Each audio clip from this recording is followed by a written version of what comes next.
Hi Silas, hey, I had a couple of minutes this afternoon, kind of wanted to jump ahead a little bit on the next project, kind of give you something visual to look at.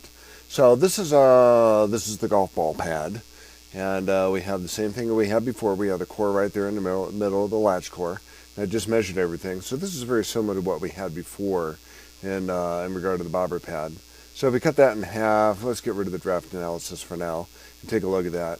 If we measure this, that's 11 millimeters from, that surface to this surface, 6.5 millimeters for the hole, with a 2-degree draft, 5-degree draft on the bottom hole.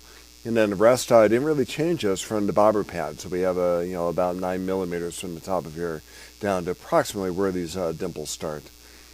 So all that measures out, and it's very similar to the bobber pad.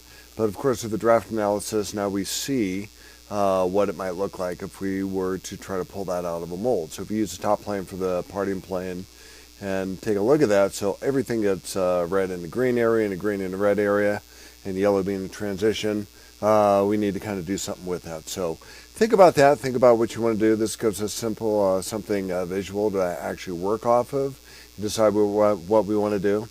I've seen molds like this before, or the casts from molds like this before, where these little dimples are kind of exaggerated a little bit and they're kind of stretched out or flattened.